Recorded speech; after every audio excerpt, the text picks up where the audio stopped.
comment sécuriser ton site WordPress. Parce qu'il n'y a rien de pire que de se lever un matin et de voir son site totalement down parce que tu n'as pas pensé à le faire sécuriser. D'ailleurs, si tu as fait créer ton site par une agence, il y a très peu de chances que ton site soit sécurisé. Généralement, c'est des prestations assez onéreuses, alors qu'en fait, avec ces 3 simples plugins, tu vas pouvoir sécuriser ton site WordPress.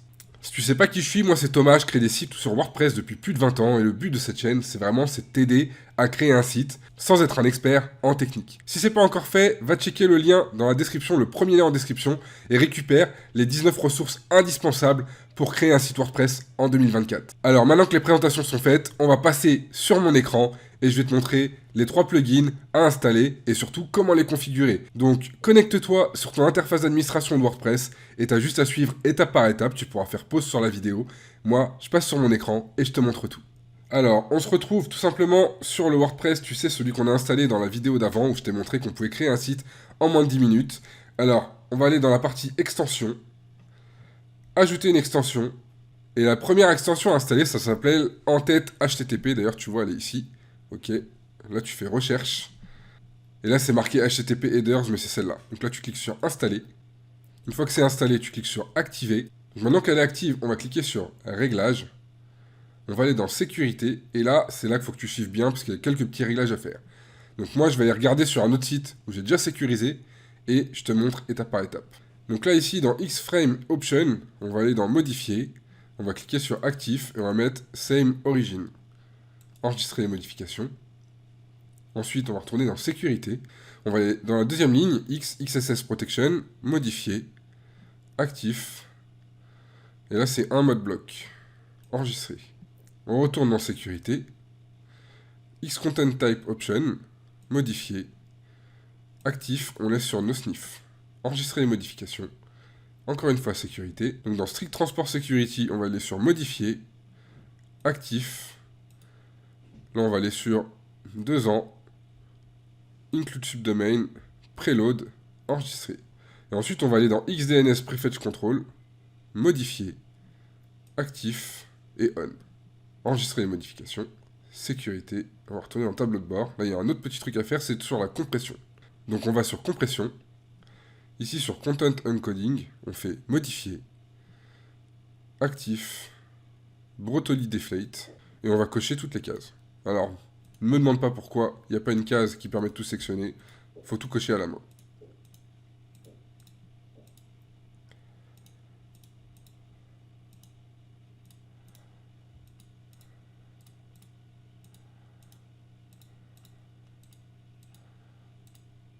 Donc là, vraiment, on coche tout. Hein.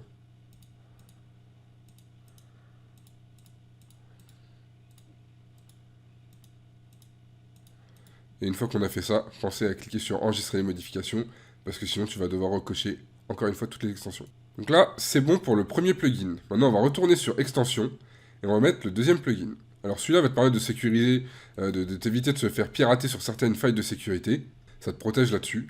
Le deuxième va te permettre de bloquer le nombre de connexions quand on essaye de te pirater ton site. Donc on va dans extension, ajouter une extension. Et là, je te conseille de faire pause et de copier-coller parce que c'est vraiment à taper, c'est un peu chiant. Donc c'est limit, login, attempt, reloaded. Donc là, il est bien ici. On fait installer maintenant. Ensuite, on active. Donc là, tu vas dans extension installée. On va dans réglages. Là, ici, on va cocher la case RGPD pour être conforme au RGPD. Là, en gros, ça met un petit message. Ok. Ici, tu mets ton adresse email. Et après 3 verrouillages, ça va t'envoyer une notification pour dire que le login a été bloqué pour tentative de connexion avec un utilisateur qui n'était pas bon. Là, en fait, tu laisses tout cocher par défaut. Enregistrer, recharger cette page pour voir les modifications. Ok, en fait, là, tu laisses tout par défaut, tu ne te prends pas la tête. Verrouillage, 4 tentatives autorisées. Là, tu peux diminuer si tu veux. Le temps de verrouillage, 20 minutes. 4 verrouillages augmente le temps de verrouillage de 24 heures. 24 heures avant que les tentatives soient initialisées. Donc moi j'ai tout laissé par défaut, tu cliques sur enregistrer les réglages, mais normalement il n'y a rien qu'à bouger, à part ton adresse email. Donc là celui-là va te permettre de bloquer les tentatives de connexion, donc ce qu'on appelle le brute force, donc les personnes qui vont essayer de se connecter en utilisant un dictionnaire de mots de passe, ils vont essayer 1, 1, 1, 1, 1, 2, 2, 2, 2, 2, 3, 3, 3, 3, 3, enfin, etc., etc. Ils vont tester plein de combinaisons, Et au final, si t'as pas ce truc qui bloque, bah ils peuvent trouver ton mot de passe à force de chercher au bout de, je sais pas, peut-être plusieurs jours, plusieurs semaines, peut-être maintenant que c'est rapide, même au bout d'une journée, ils vont trouver ton mot de passe. Mais grâce à cette extension, ces robots-là vont être bloqués. Maintenant, on va passer à la dernière extension. Donc là, tu vas aller sur extension, ajouter une extension. Alors là, tu tapes WPS Hide Login. Après, il faut descendre sur la page. Je sais pas pourquoi ils l'ont mis tout en bas. C'est celui-là. Vous allez cliquer sur installer maintenant. Bon, désolé pour le bruit, c'est les enfants. Là, je tourne la vidéo dimanche matin. Ils sont un peu excités après un long week-end, forcément.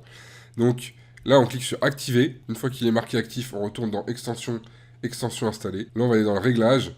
Et en fait, le WPS Hide My Login, qu'est-ce que ça va faire? Ça va te permettre de changer le lien de connexion à ton administration. Donc plutôt que de mettre le WP-admin qui lui va être ciblé par les pirates, tu peux mettre login ou tu peux mettre une suite de caractères qui n'a rien à voir. Par contre, il va falloir que tu t'en rappelles. Donc c'est important quand tu auras changé l'adresse de login de tout simplement la noter quelque part pour toi pouvoir savoir où tu vas te connecter.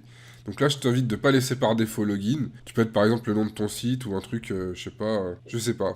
Franchement, mets ce que tu veux. Moi, je vais pas te donner ce que je mets parce que bah, sinon, tous les hackers l'auront sur ma vidéo YouTube. Mais en gros, mets un truc qui change la page de connexion. Et en fait, au lieu de te connecter à WP-admin, par exemple, ça sera login. Là, on va faire enregistrer les modifications. Et là, en gros, la page de connexion, maintenant, c'est ça. Si on se déconnecte, hop, se déconnecter sur login. Et tu verras que si tu essaies d'aller sur WP-admin, ça va te renvoyer vers la page 404 en te disant que la page n'existait pas. Tu vois, page introuvable. Donc là, si on va sur login, c'est bon. Donc entre cette extension-là et celle qui bloque le nombre de tentatives de connexion, déjà, tu es bien sécurisé par rapport à beaucoup de sites WordPress. Donc ça, avec les 3 extensions configurées comme ça, tu vas passer à travers, on va dire, au moins 90% des attaques qui peuvent arriver sur un WordPress. Et généralement, les gens vont pas plus loin. Ils essayent les failles faciles. Je te conseille de mettre à jour tout le temps ton site.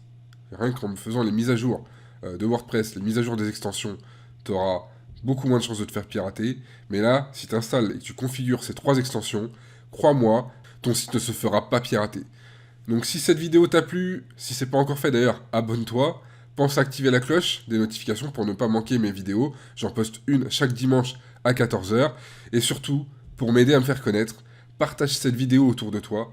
Ça me ferait vraiment plaisir et mets-moi un petit pouce vers le haut, ça m'aide à être mieux référencé sur YouTube. Maintenant, tu sais comment sécuriser ton site et ne plus avoir de surprise le matin quand tu veux te connecter à ton site web. Moi, je te dis à dimanche prochain. Je te souhaite une bonne journée ou une bonne soirée. Je sais pas à quelle heure tu regardes cette vidéo. Salut.